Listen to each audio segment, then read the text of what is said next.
থাকবেন। আজকে যারা উপস্থিত হয়েছেন আপনাদের সকলের প্রতি আমি আমার ব্যক্তিগত পক্ষ থেকে এবং আমার সংগঠন বাংলাদেশ জাতীয়তাবাদী ছাত্র দলের পক্ষ থেকে আমরা ঈদ মোবারক জানাচ্ছি। আমরা আপনাদের সকলের প্রতি সশস্ত্র সালাম। আসসালামু আলাইকুম। আমরা খুবই স্বল্প সময় নেব, 4-5 মিনিটের মধ্যে আমরা শেষ করে দেব। আমরা আপনারা দেখেছেন যে বাংলাদেশের 5ই আগস্টের পরবর্তী সময়ে বাংলাদেশ জাতীয়তাবাদী ছাত্র দলের নামে বিভিন্ন প্রোপাগান্ডা করা হচ্ছে এবং এই প্রোপাগান্ডাগুলো এই জন্যই করা হচ্ছে যে বাংলাদেশে গত 5 থেকে 6 মাসে বাংলাদেশ জাতীয়তাবাদী ছাত্র দল বাংলাদেশের প্রায় 1500-এরও বেশি শিক্ষা প্রতিষ্ঠানে আমরা আমাদের সাংগঠনিক কাঠামোকে গড়ে তুলেছি। এবং এই যে সাংগঠনিক কাঠামো যে গড়ে তুলেছি তার মধ্যে আমাদের সোনাপুর কলেজ অন্যতম, যেখানে আজকে আমাদের একটা শক্তিশালী কমিটি রয়েছে। আমাদের এখানে কেরামতিয়া মাদ্রাসার দীর্ঘদিন কমিটি ছিল না, আমরা সেখানে আমরা সাংগঠনিক কাঠামো গঠন করেছি এবং তারা শক্তিশালীভাবে কাজ করছে এবং ভবিষ্যতে সেখানে আমাদের কর্মী সংখ্যা বৃদ্ধি পাবে।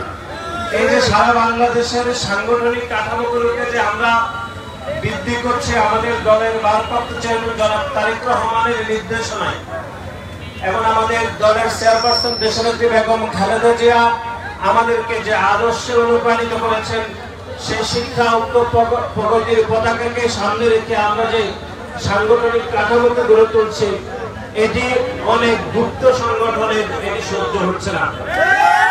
বিভিন্ন প্রোপাগান্ডা করছে এবং বিভিন্ন প্রোপাগান্ডা করে বাংলাদেশ জাতীয়তাবাদী ছাত্র দলের যে অগ্রযাত্রাকে তারা থামিয়ে দেওয়ার অপচেষ্টা করছে।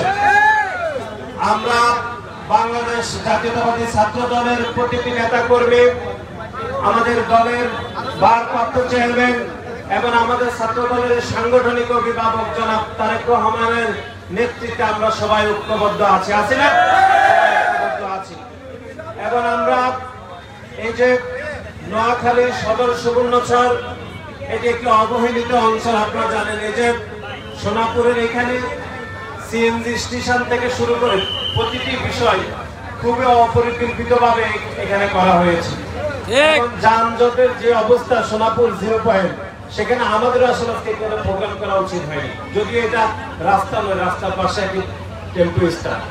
সুতরাং আমাদেরকে একটি ইতিবাচক রাজনীতি কিন্তু করতে হবে এবং ইতিবাচক রাজনীতি কিন্তু চলমান রয়েছে এবং সেজন্য সদর এবং সুবর্ণচরের প্রতিটি মানুষের ভাগ্য উন্নয়নের জন্য বাংলাদেশ জাতীয়তাবাদী ছাত্র দলকে কিন্তু সদা সতর্ক থাকতে হবে।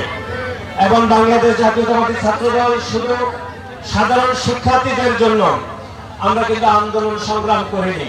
সাধারণ শিক্ষার্থীদের ন্যায্য অধিকারের সাথে বাংলাদেশের সাধারণ মানুষের যে ন্যায্য হক বা ন্যায্য যে অধিকার, সেটিকে বাস্তবায়নের জন্য বাংলাদেশ জাতীয়তাবাদী ছাত্র দলের প্রতিটি নেতা কর্মীকে ভবিষ্যতে সতর্ক থাকতে হবে। এখন আজকে যারা রোদের মধ্যে এখানে উপস্থিত হয়েছেন আপনাদের সকলের প্রতি আমরা কৃতজ্ঞতা জানাচ্ছি।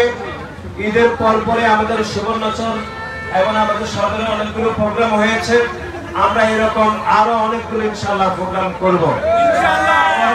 বাংলাদেশ জাতীয়তাবাদী ছাত্র দল নোয়াখালীর প্রতিটি শিক্ষা প্রতিষ্ঠানে অত্যন্ত দক্ষতার সহিত সাধারণ শিক্ষার্থীদের পাশে থাকতে হবে এবং অতীতে ছাত্রলীগের সন্ত্রাসীরা যে দখলদারিত্ব অথবা যে সন্ত্রাসের রাজনীতি কায়েম করেছে, তার বিপরীতে বাংলাদেশ জাতীয়তাবাদী ছাত্র দল অতীতেও একটা ইতিবাচক রাজনীতি করেছে এবং ভবিষ্যতে ইনশাআল্লাহ আমরা একটা ইতিবাচক এবং একটি গ্রহণযোগ্য রাজনীতি বাংলাদেশের সাধারণ শিক্ষার্থীদেরকে আমরা উপহার দেব। আমরা আর বেশি সময় নেব না। আপনারা দূর দূরান্ত থেকে যারা উপস্থিত হয়েছেন আপনাদের সকলের প্রতি কৃতজ্ঞতা জানাচ্ছি।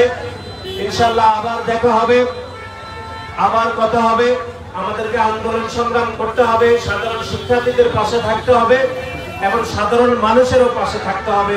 এই আশাবাদ ব্যক্ত করে আমি আমার সংক্ষিপ্ত বক্তব্য এখানে শেষ করছি।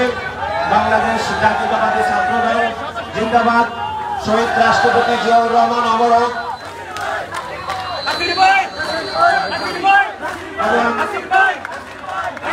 জানেন যে